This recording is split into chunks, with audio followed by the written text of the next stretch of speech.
各位弟兄姐妹，大家平安。平安。好，现在戴了口罩，比较小声哈。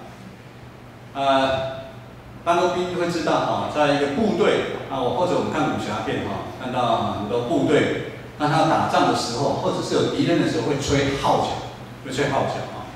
在这次武汉肺炎发生的初期，其实有一个人吹起了第一声的哨子，提醒他们医院。他神学院啊，他医学院里面的一些医生说，他在他们的门诊里面有类似发生到 SARS 那种病毒好像又出现了，但是他一发布出去之后，马上被大陆的公安抓去，公安不但训诫他，然后要控告他散播谣言，最后他写下了悔过书。这是在去年12月发生的事情。如果那个时候有处理的话，就不会像现在全世界整个这样蔓延这么的严重。李文亮第一个吹哨，我们的吹哨人，他叫做李文亮医师，就是李文亮弟兄。他坚持继续看门诊，尽他医生的本分。后来他也被感染了病毒。于2月7号，李文亮弟兄因武汉肺炎病逝了。消息传来，全球不只是基督徒，很多都非常的难过。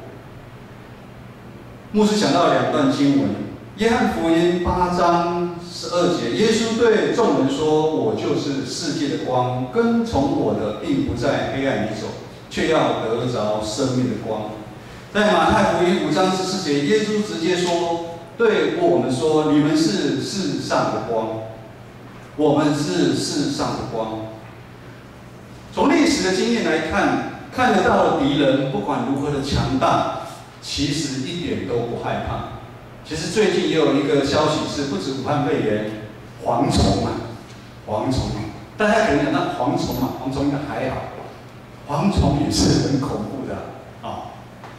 传道书有说到，日光底下没有新鲜事。也就是说，我们现在看到很奇怪，发生这么大的事情，其实在以前就发生了。牧师知道这阵时间，弟兄姐妹非常的担心，我特别去调查了一下，人类历史上最可怕的10大病毒啊，死最多的人是发生在18世纪的欧洲，那时候有天花病毒，死了多少人大家知道吗？1.5亿人死掉，1.5亿。天花现在已经不是绝症了，现在有疫苗。17年前的 SARS， 全球大概有800个人死掉。还有目前其实每一年到夏天，尤其是中南部的登革热病毒，也是现在的艾滋病的病毒。其中其实现在还有一个比武汉肺炎更严重的一个病毒，叫做流行性感冒病毒，叫做 H1N1。最初期发现这个病毒是在1918年，那时候全球死了5000万个人。现在的流行性的病毒其实已经有找到疫苗了，但是可能大家轻忽它，一年当中全球还有65万个人死掉，大家一定很惊讶，对不对？台湾这一波的季节性的流行性感冒，就从去年大概9月春秋、春夏、秋冬开始季节性感冒。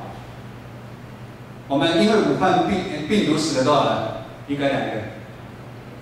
我们去年到现在流行性的季节感冒已经死了将近60个人。其实目前全世界最可怕的病毒，其实应该是因为在非洲，所以大家还没很注意它，叫做伊波拉病毒。武汉肺炎大家觉得很害怕，它的致死率是3%多，但是呢，伊波拉的病毒的致死率呢，你感染到50%到90%，也就是你感染大概就是死的了。伊波拉病毒，牧师会讲了那么多，也是让大家了解。牧师相信武汉肺炎的疫情会渐渐往好的方向来发展，因为当我们大家也是全球每个人有危机感的时候，要愿意做好备战的准备。疫苗以及治疗的方式也会渐渐的被研发出来，但这个过程当中需要时间，以及大家，尤其是基督徒，我们要祷告，也确信我们的上帝是怜悯的上帝，也是听我们祷告的上帝。其实，在人类历史上的过程当中，有一个病毒，有一个比病毒更大的危机是存在，但是却被人们刻意的来忽略。使徒保罗发现这个问题的严重性，尤其对我们基督徒产生非常大的伤害。保罗使徒就如同信仰的吹哨人他在2000多年前，他就吹起了哨子，一直呼吁，一直在提醒基督的教会。这个危险记载在今天的经文6章12节。6章12节，牧师来念，因为我们并不是以属血气的征战，血气就是我们人我们面对的敌人不是人，我们跟人打仗很容易人是看得到，甚至蝗虫其实人也是不怕的我们乃是以那些执政掌权的、管辖这幽暗世界以及天空属灵的恶魔征战。这是我们的敌人基督徒的敌人执政掌权、幽暗的世界以及天空属灵的恶魔。这个形容在强调我们的敌人，他的高度以及他的范围，甚至他的能力是很惊人的。保罗对魔鬼有这样几个特点的描述：第一个，他让我们知道他是有能力的，他是这个世界的王，全世界都在他的手中。第二，他是邪恶的，邪恶的人他是只有毁坏不会建设的，他喜欢在暗中，他不喜欢光明，他会达到他的目的，不择手段。第三，他狡猾诡计多端。魔鬼他很少公开的攻击，他都暗暗的来，化作光明的天使，然后突然给人致命的一击。他如狼一样，但是他常常化成一只小绵羊，混在我们羊群当中。他有时又像狮子，其实他最狡猾的是，他成为一条蛇。他软硬兼施，他威胁利诱，混在我们的当中。恐怖吧，但是很少人去注意它。但保罗说，教会碰到一个更大的麻烦的事情，就是说，第一个，我们不知道魔鬼的厉害就算了；第二个，甚至很多的基督徒不相信有魔鬼的存在。我们依靠自己的自信，尤其是现代人，所谓的自信呢，在某一步来看，它就是他的骄傲的展现。我们不愿意正视真正有魔鬼的存在，等同于什么？很多基督徒不怕上帝是一样的道理。当我们在一个信仰团体或在一个群体当中，发现有人，或者是一个家庭，甚至某一间教会，甚至一个教会的机构，有很大的事情发生的时候，我们会不解，我们会无奈。这个人不是本来好好的吗？这个家庭他们夫妻不是本来关系很好吗？这个教会不是很兴盛吗？怎么突然发生了这么大的一个事情？其实没有所谓的，突然发生这个事情。魔鬼一直都在我们的当中，他一直在等待时机。时机一到，他就出手。尤其对基督徒，他绝不手软。弟兄姐妹说很倒霉，成为基督徒就是成为魔鬼的攻击的对象。没错，你如果不是基督徒，因为你是属他的，他也不会攻击你以至于在现在的教会陷入如约翰一书2章16节所说的。肉体的情欲、眼目的情欲和今生的骄傲，都是从世界上来的，以至于这些世界上的一些东西进到教会，以至于让信徒彼此之间爱争权。很多的信徒受世俗化的影响，金钱、名声、地位的引诱，甚至陷入情色的伤害。当今的教会混乱的状况前所未有，不管是平信徒、长老、执事，甚至是牧者，让我们看觉得发生很离谱的事情的行为，一件一件在发生。可笑的是，我们还以为是因为人的因素而发生这么多的事情，其实这一切都是魔鬼在当中的计谋啊！以魔鬼的战役，如今的教会可以说是节节败退、血流成河啊！在这个部分，我们对魔鬼的抗疫的装备，我们是失败的，我们防疫系统做得不好，完全失败，这是不争的事实。但要问，我们教会对魔鬼的攻击，难道就拿不出一点办法出来吗？各位弟兄姐妹，虽然魔鬼造成的毁害比世上所有的病毒都还凶猛，但是主耶稣基督复活已经战胜死亡的权势，他甚至为了我们钉在十字架上流宝血，已经将我们当中所有每一个人的罪洗清了。如今坐在天上的宝座，这是每个基督徒的盼望啊！我们不能在罪恶当中一直打转，并且我们要了解，我们征战的对象到底是谁？上帝用他独生的爱子耶稣基督为我们钉在十字架，已经将我们从罪恶当中赎回来，并且他将要对付魔鬼的装备跟武器已经赏赐给我们。记得在经文11节，今天的经文11节说，要穿戴神所赐的全副军装，就能抵挡魔鬼的诡计。上帝已经把他抗疫的设备早就给我们了，我们要穿戴起来。在这里，保罗用军人面对战争战场时候需要的配备，当过兵的人都知道，危险的时候有甲种服装跟乙种服装。乙种服装可能就是比较轻便的要外出的，或者是在营休假。甲种的服装就是要战争的服装。我们常常看到警察要去追比如说逃犯的时候，去攻击的时候，你看每个警察戴钢盔然后拿盾牌拿枪拿棍子什么都会准备好。保罗用军人面对战争战场需要的装备，让我们知道魔鬼是玩真的，魔鬼是很凶狠，他又奸诈，厉害的程度不是我们随随便便，你没有准备装备你就上去应对。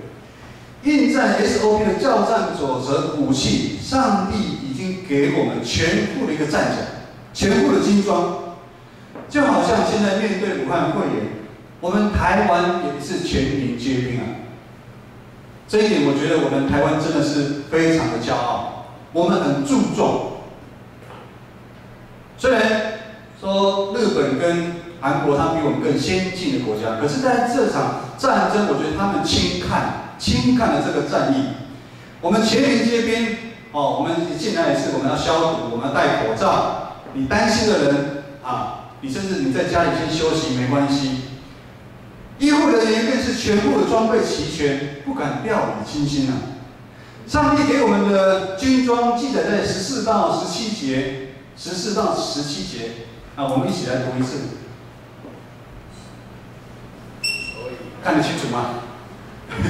考验大家的眼睛14节到17节，起，所以要站稳，用真理当作束腰。用公义当作护心镜遮胸，又用平安的福音当作预备走路的鞋穿在脚上。此外，又拿着信德当作盾牌，可以面击那恶者一切的火箭，并戴上救恩的头盔，拿着圣灵的宝剑，就是神的道。感谢上帝将真理、公义、和平的福音、信心、救恩以及上帝的话，这6件宝贝、这6件武器赏赐给我们每个基督徒。这全备的武器，我们可以看得到，从头盔一直到脚要穿戴，甚至胸部，每个地方都保护到。13节接着说， 13节，接着说，我来读。所以要拿起神所赐的全副军装，好在磨难的日子抵挡得敌，并且成就一切，还能站立得稳。上帝知道我们面对的是一场肉搏战，我们需要的武器，上帝已经准备好了，甚至我们需要使用的时机，上帝也跟我们讲。但是这边有一个很重要的提醒，就是我们要做出选择。上帝他已经将武器准备好，1件6套摆在旁边，但是我们要怎么样？我们要把武器拿起来，我们要站起来，将武器怎么样？穿好，装备要穿好。意思就是说，我们要有实际的行动来回应上帝，我们要跟上帝同工，才有办法打赢这场属灵的战争。我们不是靠着自己去打，上帝要我们穿了武器装备，然后他跟我们一起征战。如果我们将上帝给我们的武器装备放在旁边，放得好看，然后我们继续用血气在教会生活，依然想靠自己的能力才干，放纵肉体上面的私欲，随着肉体以及心中的意念去行事的话，这样的行为就好像你还没信主之前，你是凭着血气在做事啊。以至于现在很多上帝的教会充满了今天以弗所书4章31节所说的困境。牧师来读，许多的苦毒怨恨在教会当中，很多的毁谤，很多的气愤，一切的恶毒在教会当中。各位弟兄姐妹，当教会内吵吵闹闹的画面出现的时候，是魔鬼最喜欢的。当会友与会友之间，当长老与牧师之间的争吵，这个是魔鬼最想看到的。这样的戏码，不只单单在我们长老教会不断的上演，甚至在我们外教派的教会也在上演。最近我们看到有一间教会，他们当初从30个人的教会变到1000人的教会。可是当他们不警醒这个魔鬼的战役的时候，魔鬼最先攻击的是谁？牧师。以至于这1000人的教会的牧师受伤。当教会受伤，我们每一个弟兄姐妹绝对没办法置身之外，说不干我的事。实际上，我们每一个人没办法大声说，我们可以靠自己的本事、自己的能力来对抗魔鬼。医生如果没有穿上全套的防护衣，请问他敢面对传染病患吗？不要说武汉肺炎。我们当中如果有一个弟兄姐妹现在一直咳嗽，我看当中很多人都吓得半死了。各位弟兄姐妹，不要让我们的武器，上帝所赏赐给我们的武器放在旁边好看。求圣灵的力量帮助我们，帮助我们每一位弟兄，我们将全部的军装穿起来，一件一件穿戴好。这个军装不能乱穿啊。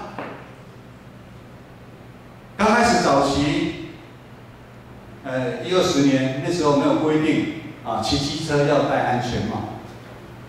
刚开始的时候，大家都不是很习惯。可是因为怎么样，不戴安全帽真的很危险，很多出车祸都是脑部受伤。可是如果现在要大家戴安全帽，如果你没有扣紧的话，有戴等于没戴一样。我们要将我们的军装一件一件穿好，这是每一位你成为基督徒的责任。我们要刚强壮胆回应上帝对我们每一个弟兄姐妹的呼召。我们靠着上帝的同在，勇往直前。我们是上帝的军队，我们是基督的军兵，我们绝不后退，誓死来抵挡那恶者魔鬼。好叫我们在这个过程当中，我们信仰的灵命会渐渐的长大。就像今天以弗所书4章2节这么说的：当我们信仰灵命长大之后，我们就凡事会谦虚。我们在教会里面，我们就会温柔。我们碰到很多事情就会忍耐，甚至我们用爱心互相来宽容弟兄姐妹。我们会以和平彼此联系，竭力保持圣灵所赐的合一啊。我们用教会用这样合一的一个身体，让我们一起来建造上帝的教会，让上帝的教会再一次成为教会，让上帝的教会成为有光、有爱、有荣耀的一个教会。今天最后的圣经3节，我们一起来读一次，好不好？18到20，请靠着圣灵，随时多方祷告祈求，并要在此警醒，为众圣徒祈求，也为我祈求，使我得着口才，能以放胆开口讲明福音的奥秘。我为这福音的奥秘做了带手链的使者，并使我照着刚性的本分放胆讲论。我们都是基督的精兵，我们随时都在征战，所以我们的武器，我们全副的军装，当我们穿上去之后，我们就不要脱下来。当你成为基督徒的那一天，你要把这个军装穿在身上。不管我们在走路，我们在工作，我们在家庭，甚至我们在睡觉的时候，我们24小时都要保持警醒。战争不可松懈。当你昏睡的时候，敌人就攻过来。所以我们要常常来祷告，尤其在这样的一个动乱的时候，我们更要常常警醒祷告。我们要举起双手为教会祷告，为许多肢体软弱的弟兄姐妹来祷告，也可以让我们可以像保罗这样放胆的去宣扬福音好消息，以至于让我们的教会能够成为社区的光啊！也让我们自己可以在这个动乱的年代、末日来临的这个时刻，靠着上帝给我们的武器、全副的军装，可以让我们如那个李文亮医师一样，李文亮弟兄也跟着过去很多的众圣徒，不管遇到什么样任何的艰难跟挑战，纵使这个时刻需要牺牲生命，现在的基督徒可能比较不会碰到，尤其在台湾的基督徒比较不会碰到这样的问题。牧师在前几次讲过，100年前，很多的宣教士坐了船到全球世界各地去宣教，很多在路上碰到大风浪或者是生病，他们就已经死了。在很多的历史记录上面，很多的宣教士还没上台湾，一风浪就被卷到海里面，他就已经死了。纵使是这样，我们每个基督徒还是要活出光的一个样式啊！不管你现在的工作环境多么恶劣，老板对你多么的苦待你，或者你现在家庭，或者是你的环境，你都要活出光的一个样子啊！再回到最早的时候，牧师有读过2段经文，耶稣对大家说的：“我就是世界的光，跟从我的，必不在黑暗里走，却要得着生命的光。”马太福音5章14节，耶稣直接对着我们说：“你们就是世界的光啊！”弟兄姐妹，我们原是不配的。我们本来是属于世界，属于魔鬼。我们本来在黑暗里面打转，不在淤泥当中生活。但是耶稣十字架上牺牲的爱，将我们每一个人提升到尊贵的儿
从今时直到永远。阿门。阿门。